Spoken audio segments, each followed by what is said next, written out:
Aunty जी की जो हमने वो रिकॉर्डिंग सुनी तो पैरों तले ज़मीन खिसक गई। उसमें बहुत सारी बातें ऐसे थी जो मनीषा को लेके एक अलग ही वे में लेके जा रहे थे कि मनीषा गलत है और बाकी सब सही है।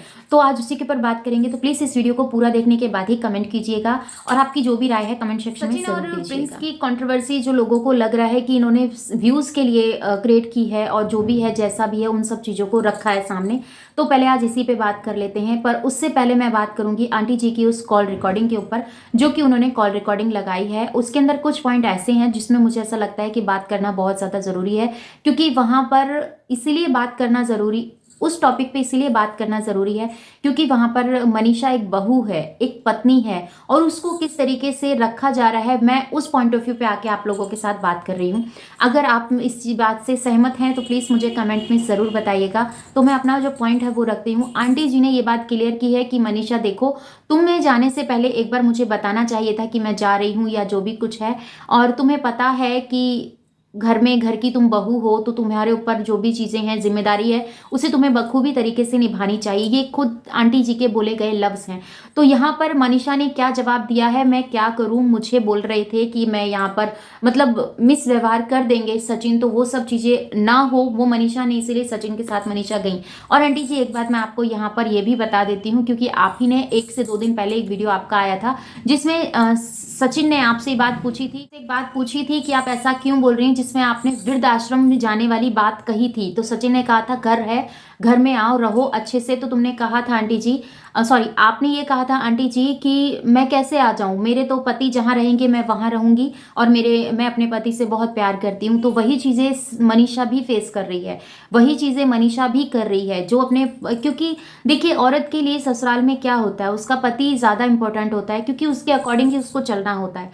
अगर एक बात यहाँ पर ये भी आती है, अगर ससुराल वाले सब लोग बहू को चाहते हैं और पति इग्नोर करता है तो उस पत्नी का उस ससुराल में रहने का कोई मतलब ही नहीं होता है। वहीं पर ये चीज़ भी है कि अगर पति आपको वैल्यू देता है, आपको समझता है, तो ससुराल वाले अगेंस्ट होते हैं। ये एक जेन्युइन बातें हैं, क्योंकि आपको एक ही चीज़ का प्यार मिल सकता है, या तो पति का मिलेगा या ससुराल का मिलेगा।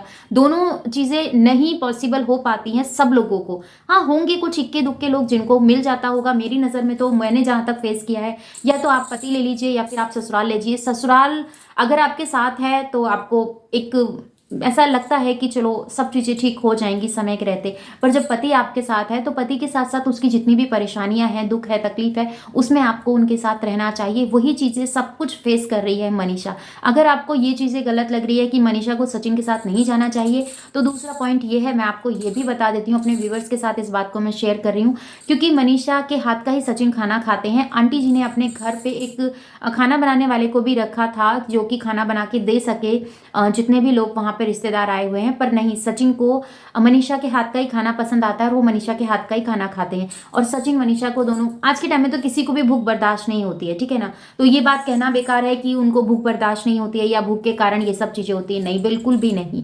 पर कुछ लोगों को एक अलग ट्रैक पे लेके जानी है वीडियो, अलग ट्रैक पे आपको वो चीज़ें रखनी है, तो एक अलग चीज़ें हैं। हाँ, लोगों के लिए आपकी कंट्रोवर्सी लोगों के लिए एंटरटेनमेंट हो सकती है, पर उसके साथ साथ आपकी जो छवि है वो भी खराब हो रही है।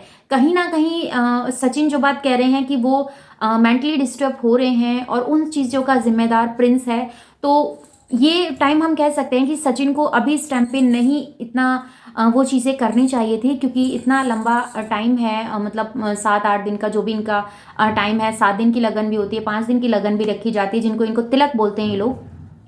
11 दिन की, 21 दिन की, इस तरीके की लगन रखी जाती है, पर सबके अकॉर्डिंग अलग अलग होते हैं जो जिस हिसाब से रखता है। और बहुत लोग 5 की, 7 की, 3 की, इस तरीके से रखते हैं। तो ये प्रिंस की शादी में भी वही चीज़ों का गैप है, और उन गैप के अकॉर्डिंग अगर इन चीज़ों को देखा जाए, लोग जो अपनी मेंटलिटी यहाँ पे रख रहे हैं कि प्रिंस और सचिन सिर्फ व्यूज़ के लिए ये सब चीज़ें कर रहे हैं। देखिए, व्यूज़ के लिए कोई अपने घर का तमाशा नहीं बनाता, जिसको बनाना है वो बनाएगा। अपने ऊपर कीचड़ किसको उछलवाना अच्छा लगता है, आप मुझे बताइए। कमेंट्स जाके देखिए, कितने भर भर के कमेंट्स ऐसे ऐसे लोगों ने किए हुए हैं।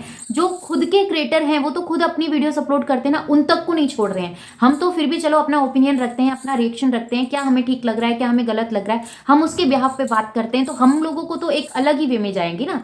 पर मैं उस चीज़ में, मैं कमेंट्स के ऊपर नहीं जाती हूँ, क्योंकि आप इतना वैल्यू टाइम देके अगर हमारी वीडियोस को वॉच कर रहे हैं तो आपका ही राइट बनता है इस वीडियो को देखने के बाद जो भी आपकी ओपिनियन है, जो भी आपका कमेंट है, वो आप हम लोगों के लिए छोड़ते हैं और उसे हम रीड करते हैं, जिससे हमें लगता है कि नहीं, ये टॉपिक किस वे में जाना जाना चाहिए, किस वे में गया है, उस चीज़ को हम देख के अपने आगे काम को रखते हैं। पर जो भी चीज़ें हुई हैं, जैसी भी हुई हैं, बहुत सारी जो बातें निकल के आई हैं उसके ऊपर मैं आगे चल के आप लोगों के साथ बात करूंगी, बट अभी मैं सिर्फ इस वीडियो को यहीं तक रखूंगी, क्योंकि यहाँ पर मुझे मनीषा के वे में बात करना था, मनीषा के लिए बात करना था। क्योंकि वो एक औरत है तो इसका मतलब ये नहीं है कि उसको कुछ भी बोला जाएगा, उसको हर चीज़ें बर्दाश्त करनी होगी सिर्फ इसलिए कि करे कोई और भरे कोई। सचिन को गुस्सा आया, सचिन को मतलब गलत सलत बोला गया, सचिन को जो चीज़ें हुई, और उसके बाद प्रिंस ने जो भी किया, जैसे भी किया, सब चीज़ें मैं आगे नेक्स्ट वीडियो में बात करूंगी। प्लीज़ उस वीडियो को वॉच कीजिएगा। और एक चीज़ मैं आपको यहाँ पर क्लियर कर देती हूँ, कुछ बातें ऐसी होती हैं जो हम देख रहे हैं वो हमें समझ में नहीं आती हैं, और जो दिख रहा है वो तो बिल्कुल नहीं होता है। तो इसीलिए हम लोगों को कहते हैं ना, एक बात कही जाती है कि आंखों देखा भी कई बार झूठा साबित हो जाता है। तो उसके लिए हम लोगों को सिर्फ करना क्या होता है, हमें उस चीज़ को देखना होता है कि क्या इंसान सच में उस चीज़ को फेस कर रहा है, क्या वो सच में उस चीज़ उस पेन में है। देखो, बहुत लोग ये बोलते हैं कि मनीषा रोती रहती है तो इमोशनल मतलब है वो। तो एक बात बताऊं, इंसान तभी रोता है जब वो अंदर से टूटा हुआ होता है। हर किसी की आंखों में आंसू नहीं आता। बहुत सारे लोग ऐसे भी होते हैं कि अपनी हर परेशानी के साथ लड़ते हैं, जूझते हैं, और मतलब रोना नहीं आता उनको। बहुत रेयर सिचुएशन होती है जब उनकी आंखों से आंसू आते हैं। पर नहीं, कुछ लोग ऐसे होते हैं जो दिल से बहुत ज़्यादा नाजुक होते हैं, और बहुत लोगों के दिल पर बहुत सारी बातें भर भर के चिपकी हुई होती हैं, जिससे कि वो क्या क्या चीज़ें हटाएगा, क्या क्या चीज़ें अपने माइंड से रिमूव करेगा कि रिश्ते बने रहें, तब आंखें भर आती हैं। ठीक है ना, आंखें यूं ही नहीं, आंसू आ जाते हैं हर किसी के आगे। और मेरा तो ये मानना है, कैमरे पे हर कोई नहीं रो सकता है। मनीषा के मन में बहुत कुछ था, उस वीडियो को मैंने देखा, बहुत कुछ उसके मन में था, पर वो कहना नहीं चाह रही थी, क्योंकि ये सोशल मीडिया है और यहाँ पे तमाशा बहुत जल्दी बनता है। और आप लोग एक टैग लगा देते हैं कि व्यूज़ के लिए, ये सब हो रहा है। किसकी सिचुएशन पे क्या बीत रही है, उस टाइम वो क्या फेस कर रहा था, ये किसी को मैटर नहीं करता है। बस जो भी हो रहा है व्यूज़ के लिए हो रहा है, क्योंकि सबको पता है कि यहाँ पे व्यूज़ आता है। तो भैया, व्यूज़ नहीं आएगा तो क्या आएगा, आप मुझे ये बताइए। कम से कम एक बार आप सोचने और समझने की कोशिश कीजिए कि जो आप कह रहे हैं, जो आप सोच रहे हैं लोगों के बारे में, क्या वो हमारे अकॉर्डिंग ठीक है? नहीं। पर आपको सामने वाले को जज करना है, मनीषा को जज करना है। मैं मनीषा को इसलिए यहाँ पर प्रोटेक्ट करने नहीं आई हूँ कि वो एक औरत है या फिर एक वो है, नहीं। मनीषा को हमेशा से, अब तक की जितनी भी वीडियोस हमने देखी है, मनीषा की बदौलत ही जितने भी यूट्यूब इनकी फैमिली यूट्यूबर्स निकल के आए हैं ना, सिर्फ मनीषा की बदौलत ही आए हैं। ठीक है। और सचिन भी इस चीज़ को प्राउडली कहते हैं कि हम अगर आए हैं तो मनीषा के अकॉर्डिंग ही आए हैं, क्योंकि मनीषा पहले सोशल मीडिया प्लेटफॉर्म पे थी, फिर लॉकडाउन हुआ, बहुत सारी चीज़ें हुई, उसके बारे में मैं नेक्स्ट वीडियो में आप लोगों से बात करूंगी। आपकी क्या राय है इस वीडियो के अकॉर्डिंग, मुझे कमेंट में ज़रूर बताइएगा। मिलती हूँ नेक्स्ट वीडियो में। अपना और अपनों का ख्याल रखिएगा, दुआओं में मुझे याद कीजिएगा। जय श्री कृष्णा, राधे राधे।